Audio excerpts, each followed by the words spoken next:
मानदंड।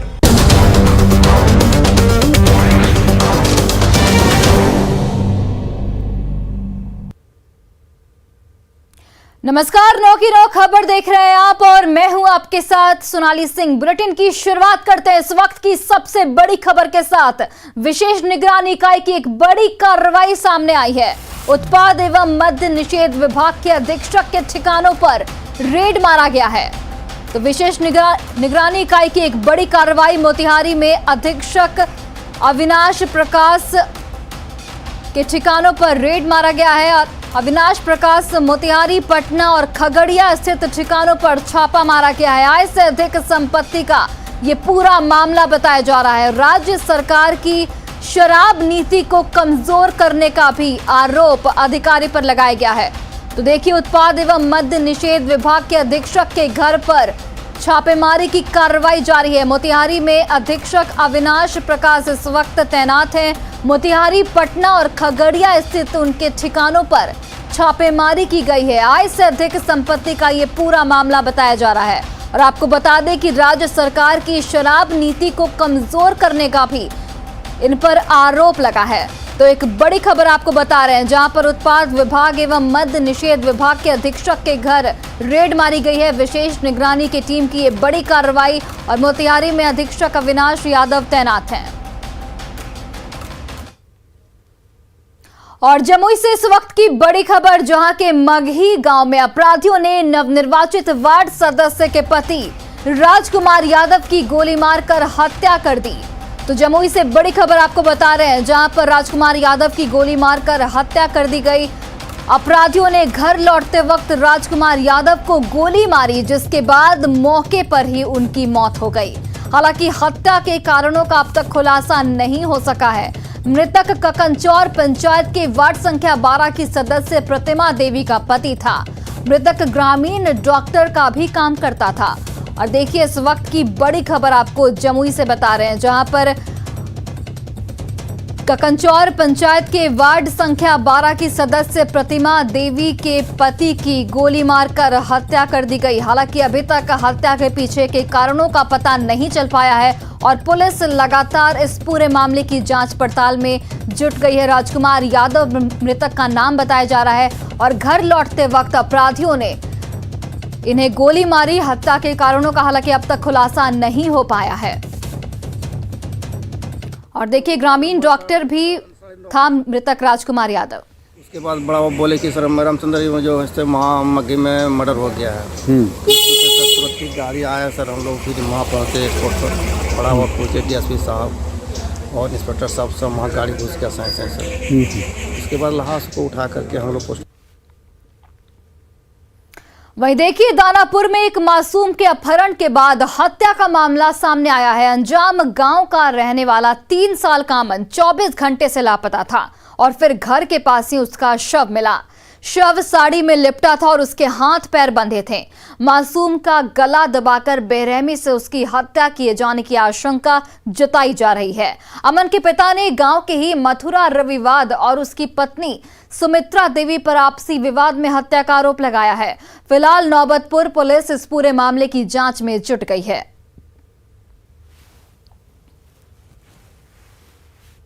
मथुर के परिवार थे।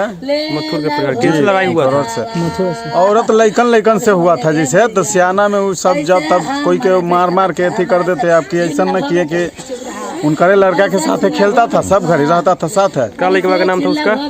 उनका लड़का के सब ऐसे बोतला कहता है। हमारे लड़का के जो नाम था अमन था नाम। वो जो बोला है भी यहाँ पर, वो आया है चाल करने।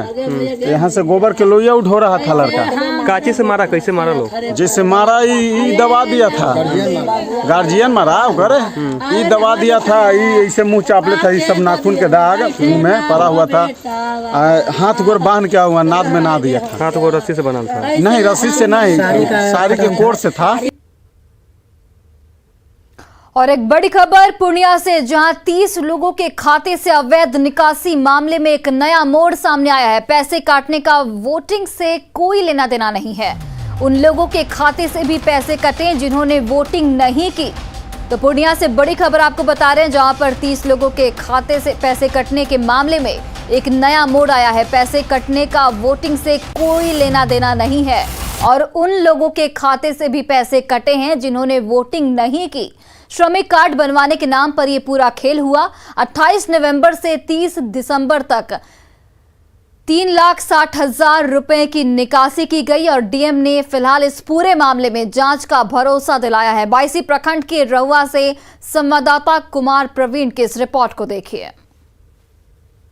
बायसी प्रखंड के कई गांव में करीब 30 लोगों के खाते से पैसा गायब हो गया है और ये पैसा 28 तारीख से लेकर 3 तारीख के बीच गायब हुआ है।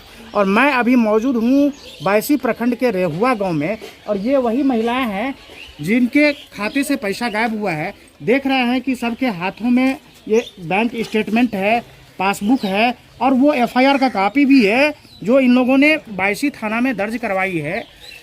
आइए इन लोगों से बात करते हैं कि कैसे पैसा कटा और कितने लोगों का पैसा कटा है। 2,434 रुपया 20 पैसा, लेकिन हम रुपया तो उठाए नहीं, तो फिर मेरा रुपया कैसे कटा?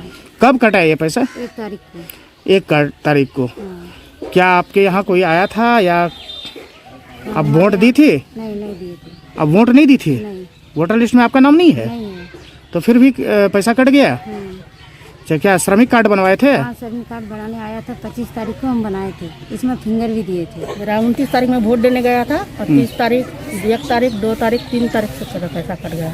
अच्छा, तो क्या गांव में आके कुछ लोग ये किया था क्या, श्रमिक कार्ड वगैरह हाँ, कुछ बनाया? श्रमिक कार्ड बनाया था। गौरैया का ये लड़का है, हाँ, राजेश नाम है, इसी का पास बनाया था। हम लोग के गाँव में आया था बनाने के लिए। 1 तारीख से लेकर 3 तारीख तक। अच्छा, तो आप मतलब किसमें फिंगर भी दिए थे? वोट में दिए थे और श्रम कार्ड बनाए थे। श्रम कार्ड भी बनवाए थे? अच्छा, सब लोग बनवाए थे श्रम कार्ड? हम दोनों साथ में बनाए थे।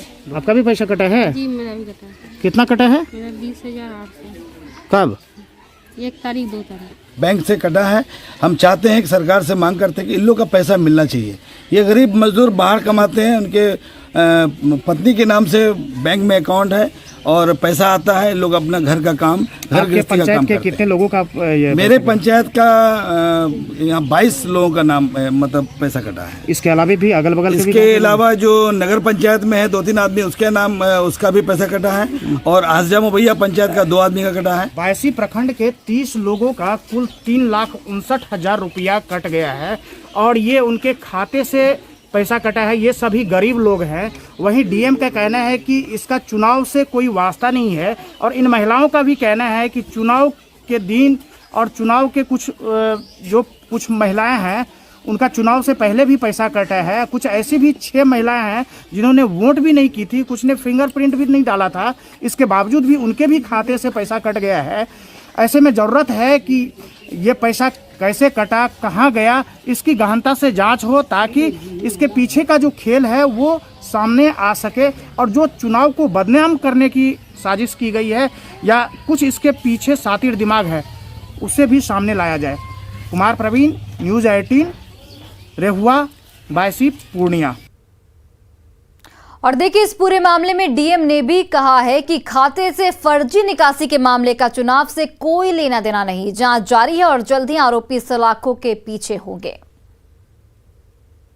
अभी तक की जो जांच हुई है अनुमंडल पुलिस अधिकारी के द्वारा, इसमें प्रथम दृष्टया इसका चुनाव से लेना देना नहीं है, जो अभी 3-4 पॉइंट मैंने आप लोग को ये करके क्लियर कर दिया। और देखिए, हम प्रमुख जीतन राम मांझी ने फंड पाने के लिए प्रेशर का फॉर्मूला अपनाया है। मांझी ने सीएम नीतीश कुमार से विकास कार्यों के लिए 1,000 करोड़ की मांग की है। नहीं देने पर उन्होंने समझ लेने की भी चेतावनी दे डाली है। दरअसल मांझी गया के इमामगंज विधानसभा में एक सभा को संबोधित कर रहे थे। इसी दौरान उन्होंने बेटे संतोष कुमार सुमन के फंड में विकास काम के लिए 1,000 करोड़ देने की मांग की। उन्होंने इसके लिए एस्टिमेटम बनाकर रखने के लिए भी कहा। हालांकि मांझी ने उम्मीद भी जताई कि सीएम उनकी बातों को मानते हैं और विकास काम के लिए वो फंड जरूर देंगे। यदि 1000 करोड़ नहीं देंगे माननीय मुख्यमंत्री तो हम फिर उनसे कहेंगे और फिर उनसे कहते कहें कि 1000 करोड़ रुपया दीजिए। अगर नहीं दीजिएगा तो हम आपके पार्टी में नहीं हैं, हम गठबंधन में हैं, कहीं हम चमक न जाए इसके चलते, तो फिर आप समझ जाइएगा। तो आपके क्षेत्र के लिए, लोगों के लिए हम ये भी बात हम करना चाहते हैं। तो हमको उम्मीद है ऐसा नौबत नहीं आएगा, वो जरूर देंगे, हमारी बात की मान्यता देते हैं, तो हमारे मन में है।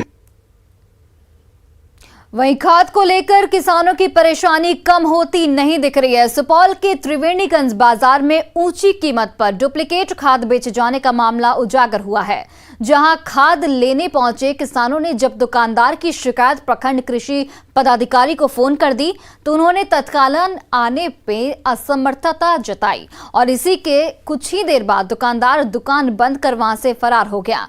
हालांकि एसडीओ ने जानकारी मिलने के बाद कार्रवाई की बात कही है।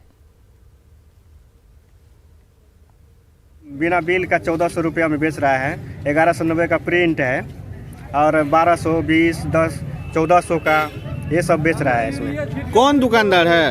ये दुकानदार का पता नाम क्या पता है, लेकिन वो आगे भाग गया है। जब पत्रकार लोग आए तो भाग गए, और दुकान बंद करके बंद करके भाग गया। किसानों द्वारा हंगामा किया गया, हम दिखवाते हैं उसको, जिला कृषि पदाधिकारी से बात करके उसकी जांच करवाते हैं। लोगों ने सर इसका कंप्लेन भी किया बीओ के पास में, उससे मिली भगत कर उसको मामले को दबाने का आरोप लगा रहे हैं। नहीं ठीक है, हमारे पास अभी संज्ञान आया नहीं है, हम लोग बोलेंगे बीओ को जांच करेगा।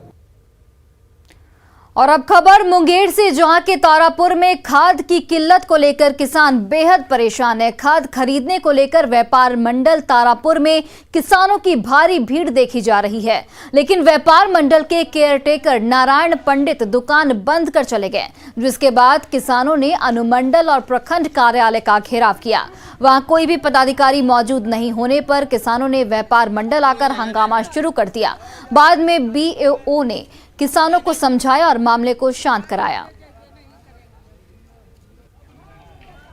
देखिए, धान का कटनी हो चुका है, खेत भी खाली हो चुका है, लेकिन किसान आज एक सप्ताह से रोज आ रहे हैं, जा रहे हैं। सुबह मतलब 4 बजे घर से निकले हैं और सुबह यहाँ बिता चुके हैं, तो पर भी कोई नहीं है बांटने वाला खाद। यहाँ बैठे हैं भूखे प्यासे मर रहे हैं, कोई सुनने वाला हम लोगों का नहीं है। क्योंकि अभी बुआई का ये धान कटने का समय है, लोगों को खाद की ज़रूरत है, तो और कुछ लोग अफवाह भी कर देते हैं क्या कि खाद नहीं है, इसीलिए बहुत ज़्यादा संख्या में लोग आ गए हैं। जहाँ तक सवाल है बिचौलिया का, तो अभी हम लोग लगातार घूम रहे हैं, हर एक जहाँ भी खाद डिस्ट्रीब्यूशन हो रहा है, अभी तक तो वैसा नहीं मिला है, और जो भी गलती पाया जा रहा है उसको सुधारा जा रहा है।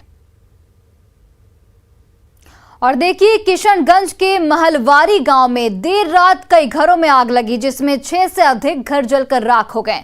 घटना में 5 लाख से अधिक का नुकसान बताया जा रहा है। एक किराना दुकान में भी आग लगने की यहां पर खबर आ रही है। तो ये तस्वीरें आपके सामने, एक किराना दुकान भी यहां पर जलकर राख हो गई। किशनगंज से ये खबर आपको दिखा रहे हैं, जहां पर देर रात कई घरों में आग लग गई और 6 से अधिक घर इस दौरान जलकर राख हो गए और एक किराना दुकान भी इस आग की चपेट में आ गया।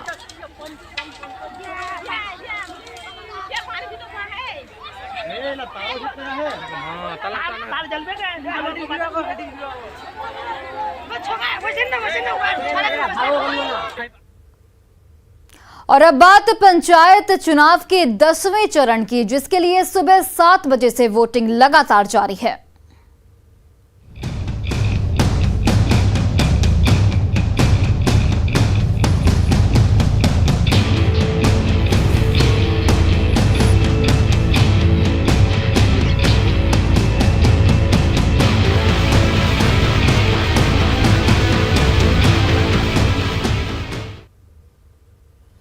और देखिए, खगड़िया के चौथम प्रखंड में 13 पंचायत के 183 बूथों पर मतदान जारी है। 183 बूथों में से 158 बूथ संवेदनशील बताए जा रहे हैं, जहां पर अतिरिक्त पुलिस बल की तैनाती की गई है।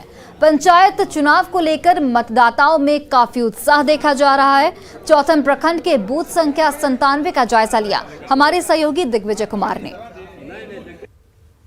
खगड़िया के चौथम प्रखंड के जो 13 पंचायत है, 183 बूथ है, वहाँ पर मतदान सुबह 7 बजे से जारी है। ये हम आपको ये दिखा रहे हैं, ये खगड़िया का गढ़िया गांव है, बूथ संख्या 97 है, जो 97 बूथ है वहाँ पर आप देख सकते हैं यहाँ पे कि जो मतदाता हैं वो सुबह से लाइन में लग करके वो अपना मत का प्रयोग करने के लिए यहाँ पर पहुँचे हुए हैं। तो ये जो बता दें कि ये चौथम प्रखंड जो है जहाँ पर आज मतदान हो रहे हैं वो पूरा बाढ़ से प्रभावित इलाके हैं, जो दियारा इलाके हैं, साथ साथ नदी वाले इलाके हैं, वहाँ पर आज काफ़ी सुरक्षा व्यवस्था के साथ यहाँ पे जो है सो मतदान सुबह 7 बजे से ही जारी है। तो है किस तरह का जनप्रतिनिधि चुनना चाहते हैं आप? हम एक सच्चा और ईमानदार काम करने वाला चुनना चाहते हैं।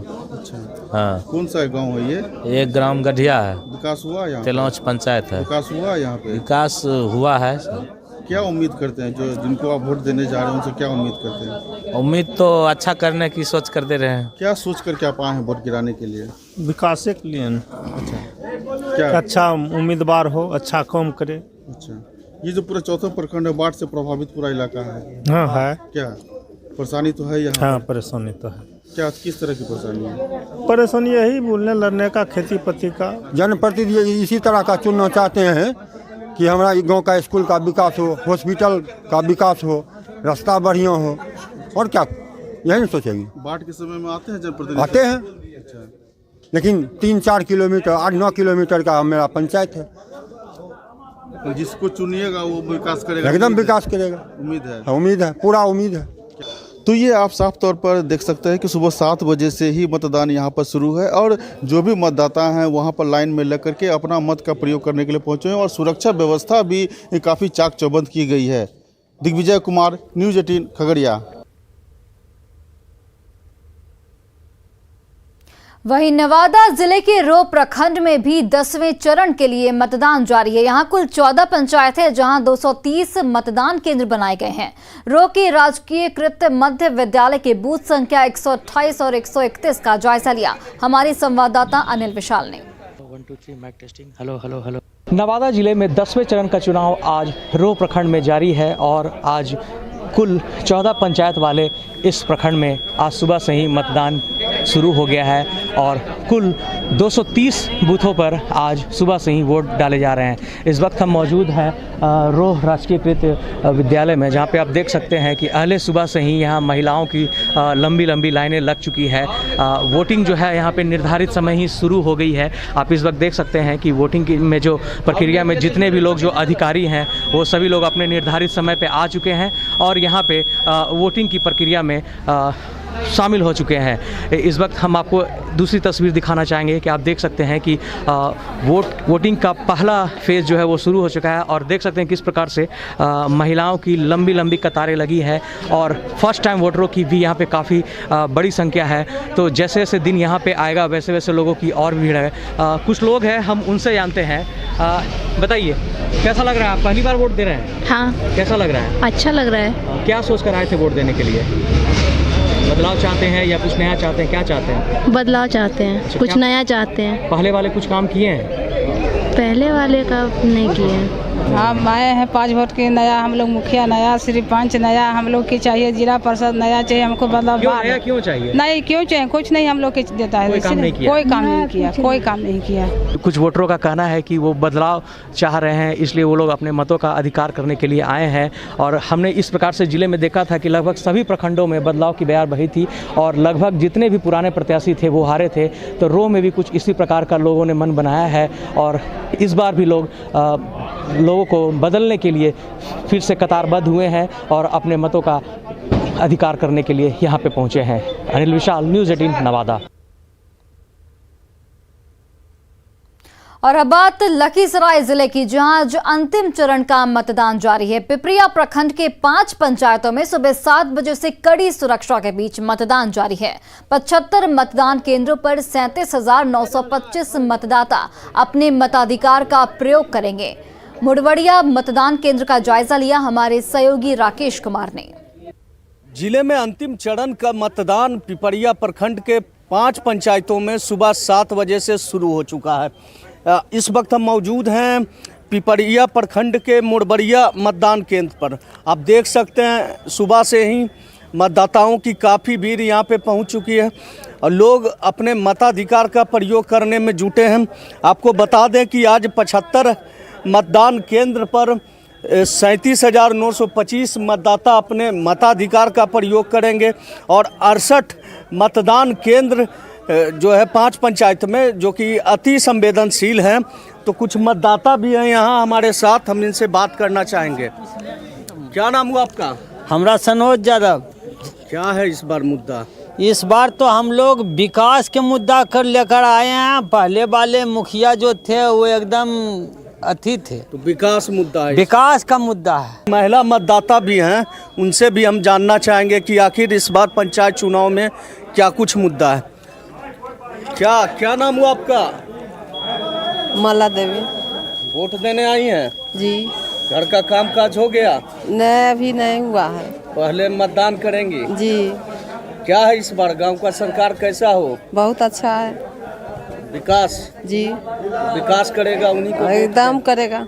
मतदान को लेकर मतदाताओं में खासा उत्साह देखा जा रहा है और इस बार पंचायत चुनाव में विकास सबसे बड़ा मुद्दा है। राकेश, न्यूज़ 18 लखीसराय।